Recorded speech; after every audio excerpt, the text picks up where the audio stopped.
What's up? Welcome to Models and Agents for Beginners, episode 52 for May 27th, 2026. We've got some really cool AI stuff to talk about today. Let's dive in.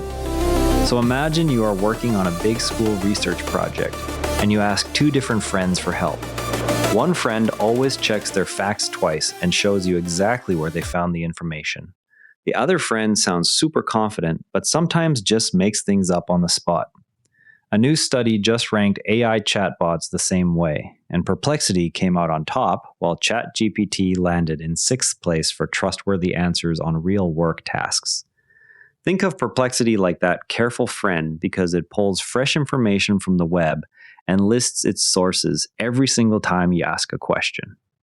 ChatGPT can be great for brainstorming story ideas or writing creative drafts, but the study found it sometimes gives answers that sound right without being accurate.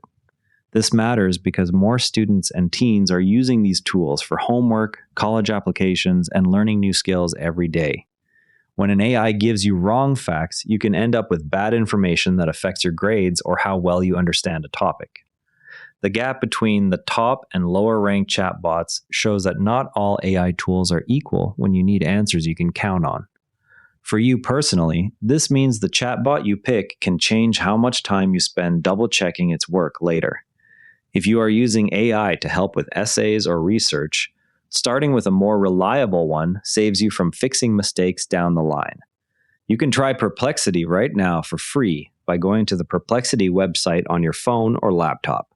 Ask it a question about something you are studying, like what caused the fall of the Roman Empire. And notice how it lists sources at the bottom so you can check them yourself. Okay, now for my favorite part of the show, the deep dive, where we look under the hood. You know how when you are texting a friend, your phone sometimes guesses the next word before you finish typing? That is basically what modern AI chatbots are doing, except the autocomplete got millions of times smarter because it studied billions of sentences instead of just your messages. Imagine the AI breaks every sentence into tiny pieces called tokens, which are basically word chunks like syllables or short phrases. It looks at how those chunks usually connect to each other across all the text it has seen before. Then it predicts what chunks should come next based only on patterns, not because it understands meaning the way a person does. The system keeps doing this over and over, building full answers one token at a time, while checking what it has already written so the whole thing stays consistent. It never thinks or has opinions. It just calculates which token is most likely to fit the pattern it learned. So next time someone says an AI is reasoning, you can tell them it is basically super-powered autocomplete running on patterns, not actual understanding. And that is basically how these chatbots work. Not so scary once you see the steps, right? Now let's look at some cool stuff you can try today. People are leaving Google search in big numbers because they do not like AI answers mixed into the results. Google changed its search so an AI writes a big summary at the top instead of just showing normal links. A lot of users felt forced into using AI even when they just wanted regular websites. DuckDuckGo downloads jumped 30% almost overnight as a result. If you want a search engine that still gives you plain links without the AI summary, DuckDuckGo is a simple switch. Open the DuckDuckGo website in your browser or download the app and try searching for something you care about, like your favorite band or a homework topic, to see the difference in how results look. Next up is something fun for anyone who makes music or just likes experimenting with sounds.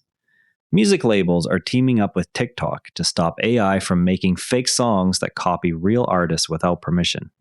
This helps protect creators from having their style stolen by AI tools. You can explore this yourself by trying free, ethical AI music tools that do not copy specific artists. Go to the Suno website, type a simple prompt like upbeat lo-fi beat for studying, and listen to what it creates without using anyone's real voice or style. Time for quick bits, the rapid fire section. A tiny software bug called Bad Host was found in a popular free tool called Starlet that many AI projects use. Even though it sounds technical, it shows why keeping the software behind AI tools updated matters for everyone who uses them. Human therapists already have a legal duty to report users who talk about hurting people. Some experts think the same rules should apply to AI chatbots.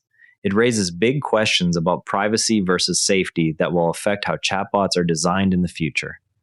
That's it for today. Remember, every AI expert started exactly where you are right now. If something we talked about today made you curious, go try it. That is literally how learning works. Stay curious, keep experimenting, and we'll see you tomorrow.